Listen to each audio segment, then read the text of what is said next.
చెప్తాను. మీ అందరికి కథలంటే ఇష్టమే కదా. అనగా అనగా పూర్వం మన దేశంలో భోజరాజు గారని ఒక రాజుగారు ఉండేవారు. ఆయన ఆస్థానంలో గొప్ప కవులు ఉండేవాళ్ళు, నవరత్నాలు అని.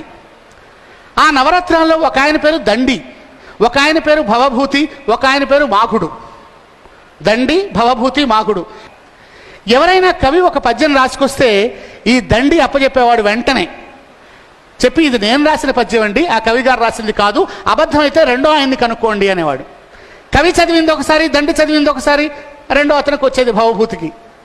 నా మాట అబద్ధమైతే మాగుడిని అడగమనేవాళ్ళు. కవి చదివింది ఒకసారి, దండి చదివింది, భవభూతి చదివింది, మాగుడు అప్పు చెప్పేవాడు. ఏ కవికి కూడా ఈ శక్తులు ఉండేవి కాదు. ఇక ఓడిపోతూ ఉండేవాళ్ళు అందరూ కూడా. వీళ్ళంతా వెళ్ళి కాళిదాసుని అడిగారట, అయ్యా ఆ ఆస్థానంలోకి ఎవరు వెళ్ళినా ఆ కవి ఒక అప్పటికప్పుడు ఆశువుగా పద్యం రాసినప్పటికీ కూడా చదవగానే ఫోటోగ్రఫిక్ మెమరీతో ఆ దండి చెప్పేస్తున్నారు, వెంటనే భవభూతి చెబుతున్నాడు, వెంటనే మాగుడు చెప్తున్నాడు, మేమేం చెయ్యాలి అని. అంటే పదండి అని కాళిదాసు వచ్చాడు.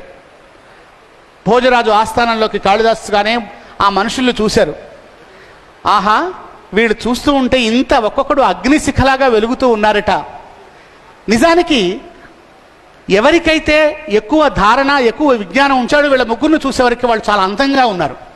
వాళ్ళు ముసలి వాళ్ళైనా సరే వాళ్ళ ముఖంలో ఒక వర్చస్సు కనపడుతోంది, తేజస్సు కనపడుతోంది, వెలుగు కనపడుతోంది. అప్పుడు కాళిదాసు ఒక శ్లోకం చెప్పాలని ప్రయత్నం చేశాడు. కానీ కాళిదాసు ఏది చెప్పినా దండి వెంటనే చెప్తాడు, భవభూతి వెంటనే చెప్తాడు, మాకుడు చెప్తాడు కదా. అప్పుడు కాళిదాసు దండి ముఖాన్ని పరిశీలించాడు.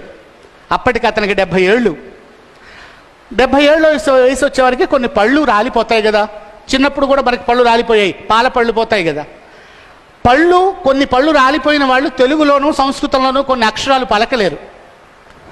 మన తెలుగు భాష గొప్పతనం ఏంటంటే, మీరందరూ తెలుగు పిల్లలు కాబట్టి నన్ను తెలుగులోనే మాట్లాడమన్నారు కాబట్టి, తెలుగు భాషలో ఉన్న 56 అక్షరాలు ఉచ్చరించడం వల్ల కొన్ని శక్తులు పుడుతూ ఉంటాయి. ఇంగ్లీష్లో అక్షరాలన్నీ 26 అక్షరాల్లో ఒక్క ఏ అనే అక్షరం తప్ప మిగిలినవన్నీ నాలుక ద్వారానే పలుకుతాం. ఏ అనేది ఒక్కటి మాత్రమే గొంతుతో పలుకుతాం.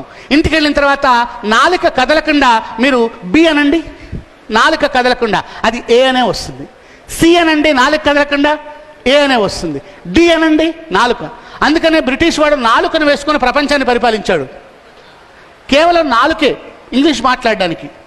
కానీ తెలుగు భాష అలాంటిది కాదు. కొన్ని పెదాల ద్వారా పుడతాయి, ఓష్ట్యములు అంటారు. కొన్ని పళ్ళ ద్వారా పుడతాయి, కొన్ని దంత్యములు అంటారు. కొన్ని ముక్కు ద్వారా పుడతాయి, కొన్ని నాభి ద్వారా పుడతాయి, కొన్ని దవడ ద్వారా పుడతాయి, కొన్ని కొండనాలిక ద్వారా పుడుతూ ఉంటాయి. తెలుగు అక్షరాలు 56 ఒక్కసారి చేస్తే శరీరంలోని 72,000 జీవకణాలు, జీవనాడులు అన్నీ కూడా ఉద్రిక్తం అవుతూ ఉంటాయి. బీపీ రాదు, షుగర్ రాదు.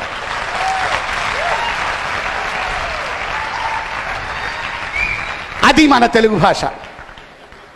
అందుకే తెలుగు మాట్లాడే పిల్లలు భారతదేశము నా మాతృభూమి, భారతీయులందరూ నా సహోదరులు అని చెబుతుంటాం. ఇంగ్లీష్ మీడియం వాడిని అడగండి, భారతదేశము నా మాతృభూమి అంకుల్ అంటాడు. దిక్కుమాలిన భాష వాడును. ఇంగ్లీష్ ఆయన నోట్లో ఉన్నటువంటి పళ్ళు లేకపోవటం వల్ల అక్షరాలు తీసుకొని ఒక శ్లోకం చెప్పాడు. ఆ శ్లోకానికి ఇప్పటికీ 2000 సంవత్సరాలు. ఈ శ్లోకాన్ని నేను మీకు చెప్తే మా గంపవారు మీ అందరికీ కూడా 100 రూపాయలు ఇచ్చారు కదా సార్ ఒక్కోళ్ళు, ఆ 100 రూపాయలు తిరిగి ఇచ్చేస్తారు. ఈ శ్లోకాన్ని వెంటనే నేను చెప్పిన తర్వాత విని వెంటనే మీరు చెప్పాలి.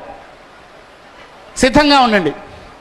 ఈ శ్లోకం ఇంతకుముందు ఎవరికన్నా వచ్చిందంటే ఆ కుర్రాడిని నేను గట్టిగా కూడా తీసుకొని హగ్ చేసుకొని I will treat him as the boy of the day or girl of the day.